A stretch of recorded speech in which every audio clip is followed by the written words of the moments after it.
tahun 1997 saya mengalami kecelakaan. Saya naik motor dan nabrak truk. Dan karena kejadian itu sampai sekarang kalau lihat truk saya trauma. Kenapa? Pernah temangsang di bak truk gini. Dan roh saya dibawa sama seorang malaikat.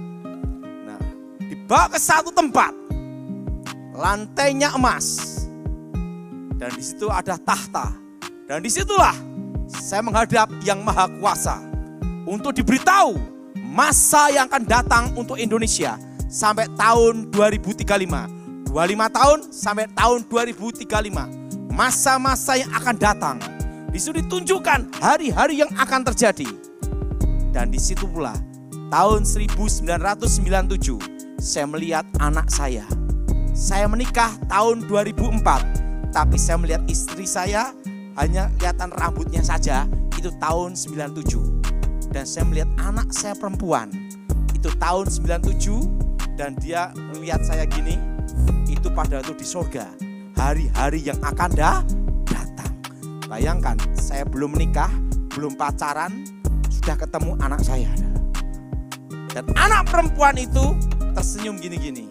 Saya tanya sama Yang Maha Kuasa, siapa dia? Itu anakmu di masa depan.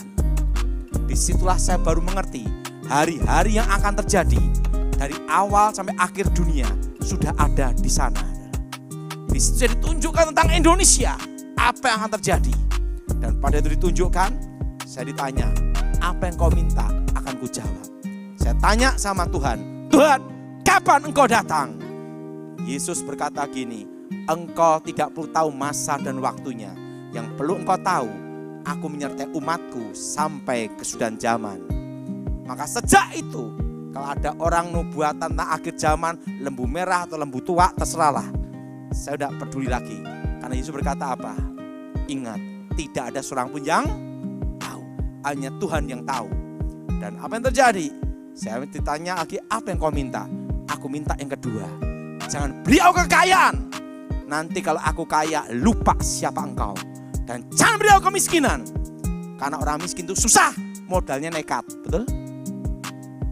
Aku minta satu aja Tuhan. Cukup bisa beli apa-apa. Dan apa yang terjadi?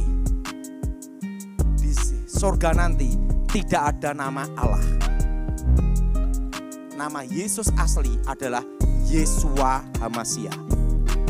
Di sana ada namanya Yahweh, YHWH, Elohim. Dan waktu itu saudara, kembali engkau ke muka bumi. Saya hidup kembali dan membawa pesan itu. Masa yang akan datang sampai 2035. Dan apa yang terjadi? Tahun 2001, waktu itu ajudan Megawati, Kolonel Edi Wibowo, menemuin saya di Pondok Indah. Waktu itu saya berkata sama Kolonel Edi Wibowo bahwa Susilo Bambang Yudhoyono akan jadi presiden tahun 2004. Karena saya melihat tahun 1997 presidennya Susilo Bambang Yudhoyono. Langsung Kolonel Edi Wibowo berkata, itu tidak mungkin. Karena incumbent adalah Megawati dan saya adalah ajudan Megawati, begitu. Dan kakak ipar saya adalah SBY dan kakak kandung saya Ani Yudhoyono.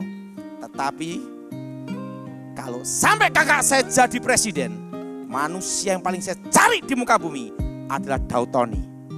Karena satu-satunya manusia di muka bumi yang berkata SBY pasti jadi presiden tahun 2004. Dan apa yang terjadi? Begitu SBY jadi presiden, langsung Kolonel Edi Wibowo nemuin saya dan saya diminta untuk ngawal presiden. Dan saya menjaga presiden secara senyap dan rahasia selama berapa lama? 10 tahun. Setelah 10 tahun saya resign. Nah, 2014 saya berhenti. Dan tahun 2021 saya dipanggil ada di Binagraha untuk ketemu Jenderal Muldoko, Kepala Staf Presiden. Itu di Binagraha dia ngomong sama saya tentang masa depan Indonesia, tentang Wapres dan Capres. Waktu itu saya bicara sama Kepala Staf Presiden bahwa nanti di tahun 2024 cawapresnya adalah Gibran Rakabumi. Itu tahun 2021.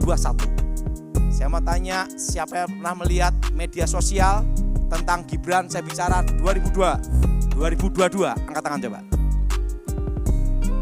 Itu saya bicara di Kepala Staf Presiden tahun 2021. Waktu itu Jenderal Muldoko berkata demikian, orang mungkin tidak bisa mas, karena undang-undang mengatakan harus di atas usia 40. Saya berkata sama Jenderal Muldoko, yang Maha Kuasa sudah memperlihatkan saya bahwa nanti Wapres tahun 2024 kunci kemenangan calon terkuat namanya ini. Dia berkata tidak mungkin. Dan tahun 2022 tepatnya di gedung AH Nasution, Kementerian Pertahanan, lantai 9. Waktu itu ada Mayor Jenderal Glenny Kerupan, timnya situ. Saya berkata sama dia, Glenn, percaya sama gua. Di tahun 1997 saya melihat Wapresnya adalah seorang anak muda dan wajahnya seperti ini. Dan itu namanya Gibran Rakabumi Raka. Itu langsung gini, mas, enggak bisa. Kenapa enggak bisa? Karena ingat umurnya. Dan saya melihat tahun 1997 bahwa nanti MK akan memutuskan minimal pernah menjabat pejabat publik. Jawaban MK keputusannya seperti itu. Makanya sebelum Pilpres saya khotbah di tempat ini, calon terkuat Gibran. Betul? Yang masih ingat angkat tangan coba. Dan itu sudah saya bicarakan tahun berapa? 2022. Kementerian Pertahanan, lantai 9, gedung AH Nasution. Nah, boleh cek semua ada. Nah, dan apa yang terjadi? Waktu saya ngomong demikian, tidak ada yang percaya. Nah, tahun 2023, saya dipanggil kembali, ngobrol lagi di Kementerian Pertahanan. Saya bicara, nanti presidennya militer. Siapa? Prabowo. Wapresnya siapa? Gibran. Tetapi saya tidak boleh ngomong di publik. Kenapa? Saya ngomong calon terkuat militer 95%, Gibran calon kuat. Karena kalau saya ngomong di media sosial, ditangkap saya dah. Bawaslu dah. Nah, saya ngomong 95% aja. Tapi di Kementerian Pertahanan saya berkata, presidennya ini, wapresnya ini. Pasti terjadi. Makanya tahun 2023 langsung saya khotbahkan. Capres militer, Wapres Gibran. Masih kan darah? Coba angkat tangan coba. Itu tahun 2023 di media sosial semua darah. Dan apa terjadi? 2024 begitu MK memutuskan masuk bursa cawapres. Langsung saya ditelepon dari Kementerian Pertahanan. Mas, 1 atau 2 putaran. Aku belum lihat. Aku hanya lihat cawapresnya ini, presidennya ini. Oke. Begitu selesai, dek, menang Prabowo Gibran. Telepon lagi saya, dilantik enggak? Aku enggak lihat juga. Yang penting aku lihatnya ini. Nah, ya pasti dilantik lah. Nah, di situ saya memberitahu akan terjadi resesi ekonomi di Indonesia. Dan saya bicara itu sejak tahun 2021. Resesinya adalah puncaknya di tahun 2025. Dan inilah awal dari resesi. Yang jadi pertanyaan, Palangkaraya gimana? Aman semua.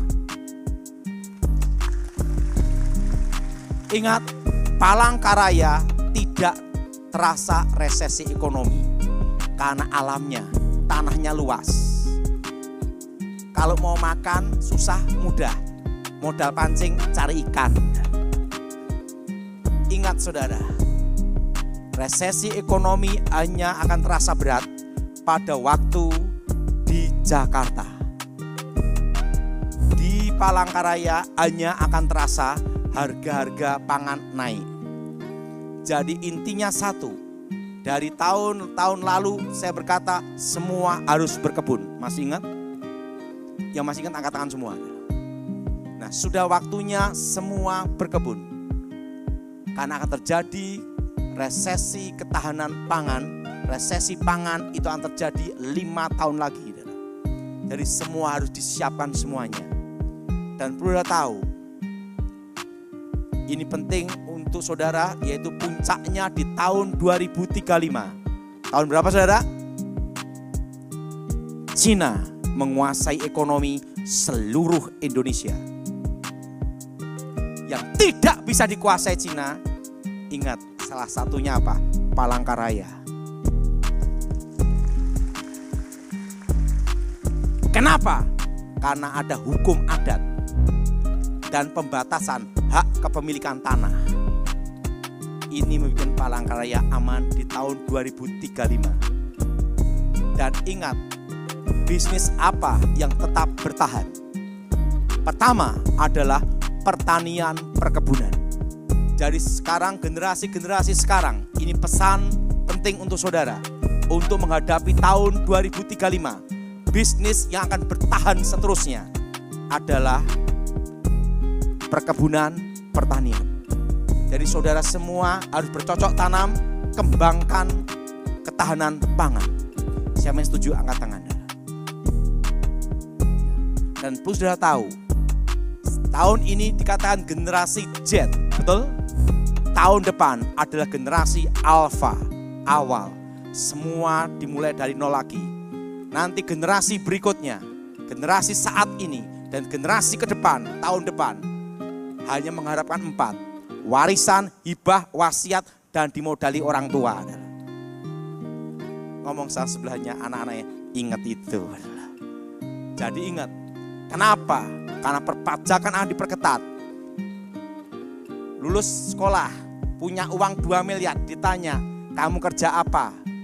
Penghasilan dari mana, SPT-mu apa, aliran dana dari mana, itu yang dicek semua mulai tahun depan. Maka saya beritahu, tahun depan adalah apa? Generasi Alpha. Apa saudara?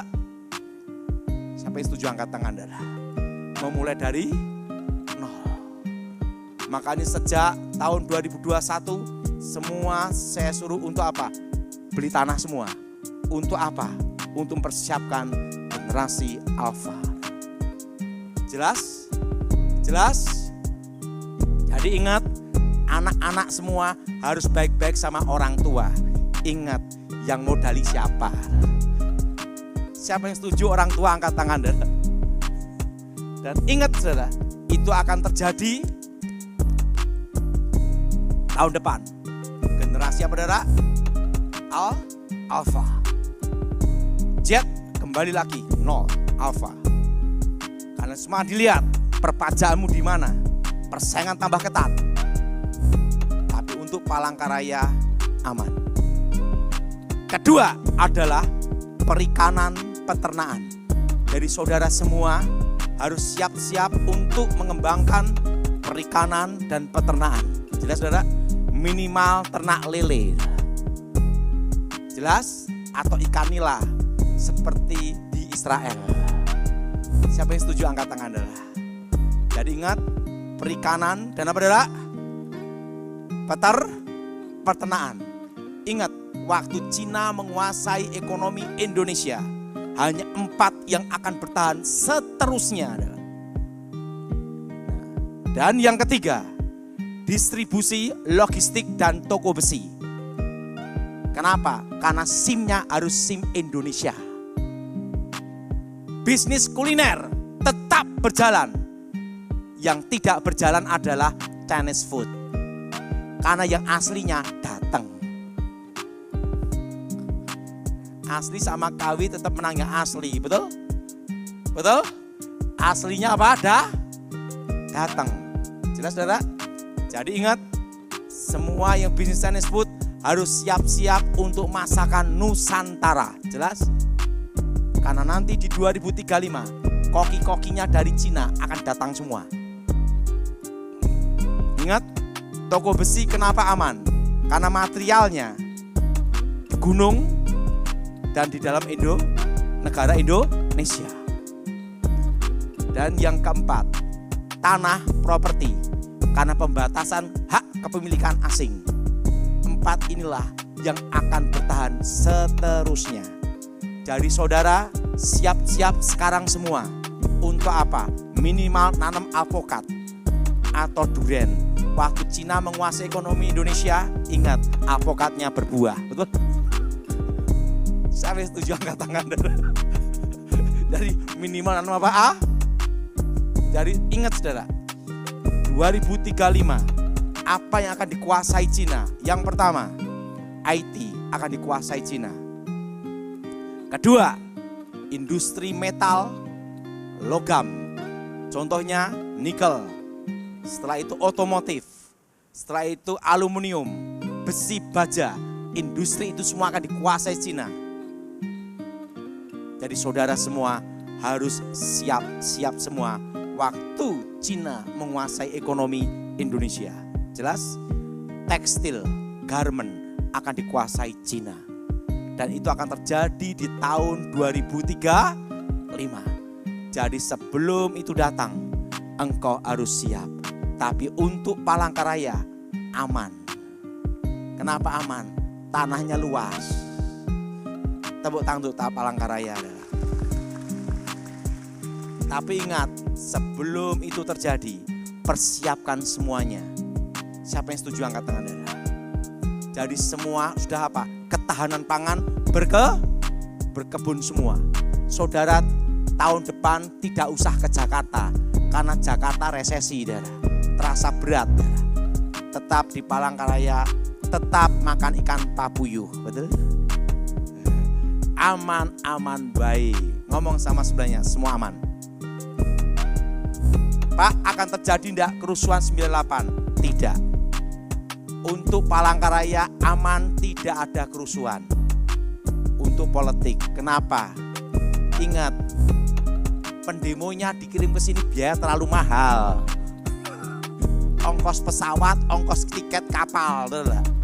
Dan ingat, kondisi negara kita tidak akan terjadi kayak 98. Kenapa? Karena BI independen.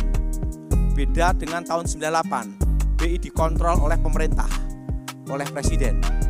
Sekarang udah beda. Lebih independen, yaitu apa? Ada OJK, ada LPSK, dan semua tertata dengan baik. Jadi ingat saudara, Indonesia aman. Tapi ingat, tahun depan perpajakan diperketat. Sehingga mulailah generasi Alpha. Ingat saudara, Z balik ke apa? Alpha. Tapi ingat saudara, untuk Palangkaraya semua aman. Tahun depan resesi ekonomi. Saya udah pernah bicara supaya semua nyimpen emas. Mas ingat? Tinggi-tinggi. Ingat, berapa tahun lagi emas akan naik 2 juta per gram. Nanti yang menikah tidak pakai cincin emas, tapi cincin aluminium. Cincin apa saudara? Penting tahan lama. Jelas? Ingat, berapa tahun lagi emas akan naik 2 juta per gram. Karena apa? Inflasi. Dan saya pernah bicara di tahun 2021 supaya semua nyimpen emas dan US dollar.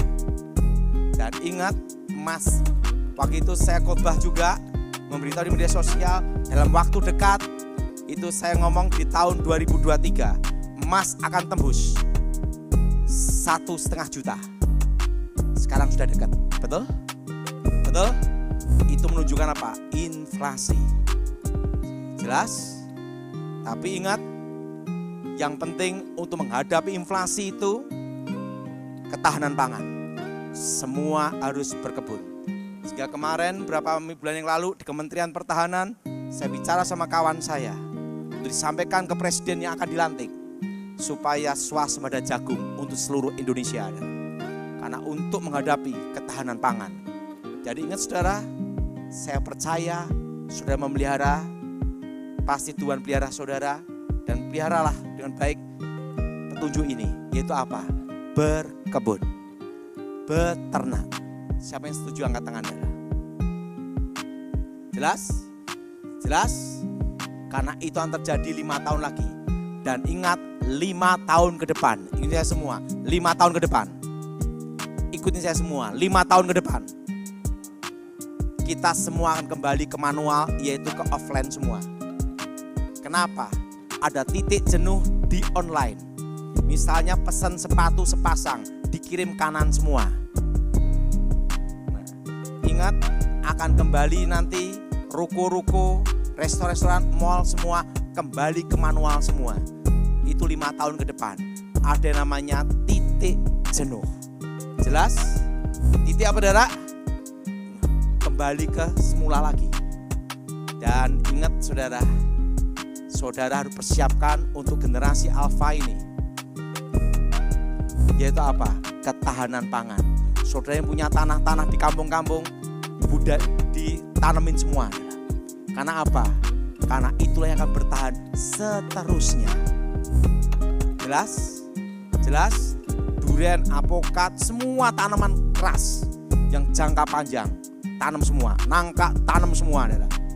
Karena nanti dunia mengalami krisis apa? Pangan 5 tahun lagi. Nah, jadi ini pesan ini saya sambil saudara supaya siap-siap waktu badai datang. Seperti waktu corona, waktu itu tahun 2019, saya sudah berkhotbah bahwa terjadi badai ekonomi di tahun 2020. Orang tidak percaya. Begitu terjadi badai ekonomi berhenti gara-gara apa? Corona, betul? Nah, sekarang saya nyampaikan pesan untuk saudara-saudara semua untuk siap-siap 5 tahun ke depan dan tahun 2035. Saya hanya menyampaikan pesan terakhir itu. Pak, setelah 2035 gimana? Belum dapat petunjuk selanjutnya. Nah, ada yang tanya sama saya, Pak, nanti presidennya 2029 siapa? Dalam waktu dekat sebelum pemilihan sudah saya kasih tahu semua. Tapi yang jelas satu, sekarang apa? Bertahan. Dan pesan saya juga kata apa? Jangan utang bank. Masih ingat? Ya masih ingat, angkat tangan deh. Karena kondisi ekonomi seperti ini sampai tahun 2026. Jelas? Bertahan. Apa saudara? Nah, ekonomi akan bergerak seluruh Indonesia itu tahun 2027. Jadi saudara betul-betul bertahan di sini. Itu petunjuk yang saya sampaikan untuk saudara semua supaya siap menghadapi sebelum datang akan terjadi. Nah, pertama, orang bisa kerasukan, ada penyebabnya. Apa saudara? Mempercayai ada hubungan antara orang mati dan orang apa? Hidup. Dan yang kedua, akar pahit, kecewa, dendam. Apa saudara? Jadi orang akar pahit, kecewa, dendam itu paling mudah kerasukan. Maka banyak sekali kasus waktu dilayani konseling tiba-tiba kerasukan. Nah, akar pahit, kecewa, dendam. Nah, makanya kalau ada orang kerasukan harus dikasih tahu dulu apa penyebabnya, harus tahu saudara. Kalau enggak akan mengalami kerasukan berulang-ulang. Harus diputus mata rantainya dulu. Yesus berkata, kalau engkau mengampuni, Bapamu pun mengampuni. Kalau engkau tidak mengampuni, Bapamu tidak mengampuni. Pengampunan kunci pemulihan. Amin. Amin. Jadi kalau ada orang kerasukan harus ingat apa dulu penyebabnya. Ketiga, orang yang takut setan paling mudah kerasukan. Siapa yang berani sama setan? Angkat tangan. Setan di luar berkata, dites nanti. Ingat, orang yang takut setan pasti ketemu setan. Jelas? Nah, kenapa ada kerasukan massal? Ada satu yang kerasukan, orang takut megang, masuk. Keempat, orang yang suka marah-marah paling mudah kerasukan. Ibu, nanti suami ngomong, mami ingat, kerasukan, hati-hati. Jadi orang yang suka marah-marah mudah apa? Kerasukan. Nah, yang kelima, orang yang suka menyendiri. Apa saudara? Jalan sendiri, makan sendiri, lama-lama apa? Bicara sendiri. Jelas? Jelas? Makanya kalau orang bertapa itu di hutan, di gua, atau di kuburan. Tidak ada orang bertapa di diskotik bertapa. Ada. Jadi kalau orang menyendiri, hati-hati, paling mudah Kelima, orang yang suka melukai diri sendiri, bentur-benturkan kepala, mukul-mukul badan sendiri, melukai diri sendiri baru puas, itu paling mudah untuk dirasuk. Jelas? Paling mudah apa, saudara? Dirasuk. Nah, yang keenam, orang yang suka ngalamun pikiran kosong, bengong gini. Lama-lama gini-gini, saudara. Jelas? Paling mudah dia apa? Rasuk. Yang ketujuh, orang yang suka ngundang-ngundang roh, manggil-manggil roh. Nah, itu paling mudah dirasuk, pegang-pegang jimat. Nah, yang kedelapan, orang yang suka musik metal rock dunia. Nah, bukan lagu rohani, tapi rock, metal dunia. Lagu itu adalah pesannya, itu yang penting. Tuhan juga pakai musik. Tuhan bertata di atas pujian. Tapi setan juga pakai musik. Jadi hati-hati di sini. Nah, saudara, kalau ada orang kerasukan, jangan tanya setan. Demi nama Yesus, siapa namamu? Setan itu penipu. Kenapa ditanyain? Betul. Waktu Yesus ada di Gerasa, siapa kamu? Legion. Arti legion itu banyak, 2000 sampai 4000. Kalau Yesus mengusir setan, tanya satu-satu. Minimal di ayat ini ada 2000 nama. Siapa kamu? Legion. Keluar. Pindah ke babi. Kenapa pindah ke babi? Ada rahasia penting di sini. Pertama, supaya kita tahu dan Yesus memberitahu pada kita bahwa setan betul-betul ada. Antara manusia dan hewan tidak ada hubungan. Waktu roh itu masuk, babi pun kerasukan. Jelas? Jelas? Dan yang kedua, untuk mematahkan legenda, setan takut minyak babi. Peradaban tertua di dunia itu adalah Mesir, Cina, dan Yunani. Kepercayaan setan takut minyak babi itu sudah ada ribuan tahun sebelum Yesus. Dan sampai sekarang masih ada. Untuk penolak bala penangkal ilmu hitam, kepala babi ditaruh di tengah rumah. Dan yang kedua, setiap pintu-pintu diolesi minyak babi. Waktu keluar rumah dikasih minyak babi, jadilah babi goreng. Karena semua udah babi. Nah, saudara ingat, setan tidak takut minyak babi. Buktinya apa? Sak babi-babinya dimasukin, betul? Nah, mematahkan mitos legenda. Dan kalau ngusir setan jangan keliru. Suatu kali ada orang punya jimat keris, lekuk 9. Waktu hamba-hamba Tuhan mau doakan, pendeta-pendeta doanya gini, dalam nama Yesus setan keluar. Ingat, arti di dalam itu masuk. Keluar, tidak keluar-keluar. Kerisnya berdiri gini, pendetanya bingung. Saya dipanggil, ingat kalian salah mengucapkannya. Harusnya apa? Demi nama Yesus. Ingat saudara, di pengadilan demi ketuhanan yang Maha Esa. Betul? Betul? Betul? Dan ingat, pedang demi nama Tuhan dan demi Gideon itu ada di kitab Hakim-Hakim. Arti di dalam adalah apa? Dalam kehendak Tuhan, dalam rencana Tuhan, dalam otoritas Tuhan, dalam pelindungan Tuhan. Yesus berkata, berdoalah dalam namaku. Artinya permohonan. Betul? Betul? Pelindungan dalam kuasa darah Yesus dan dalam namanya. Nah, kalau mengusir setan itu bukan dalam, tapi demi. Apa saudara? Pak, kalau doa makan gimana? Jangan demi, itu namanya perang manasi. Saudara. Berkati makanan ini, berkati minuman ini, sucikan di dalam nama Tuhan, dalam kuasa Tuhan, dalam otoritas, dalam kehendak, dan dalam rencana Tuhan. Amin. Dalam nama Yesus. Nah, kalau minyak urapan, sucikan minyak ini, berkati minyak ini benteng yang kudus. Artinya apa? Otoritas, kekuatan, benteng pelindungan.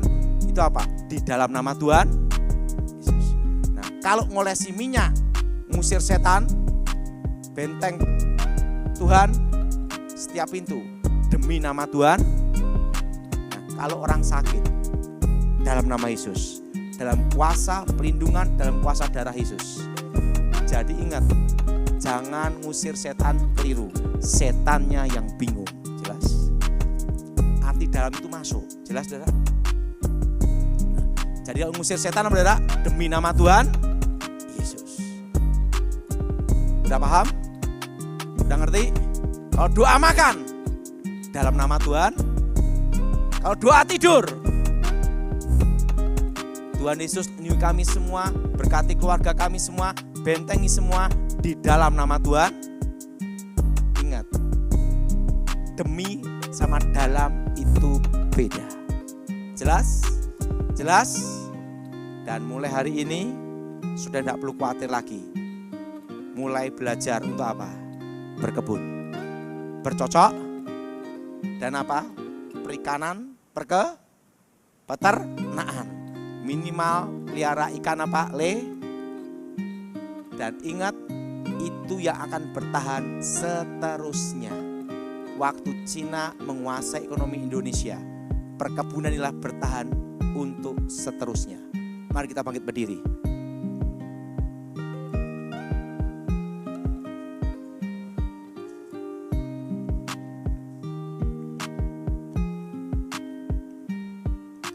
Aku percaya kekuatan Elohim ada tempat ini. Berkati firman-Mu, berkati kami semua. Nyatakan lawatan-Mu Tuhan, nyatakan kuasa kasih-Mu. Dan nama Yesus melindungi hidup kami semua. Berkati kami semua dengan benteng api Roh Kudus. Dan jamah kami semua untuk mengenal pribadi Yeshua HaMashiach. Dan nama Yeshua HaMashiach dimuliakan. Di dalam nama Yesus yang percaya katakan amin. Silakan duduk.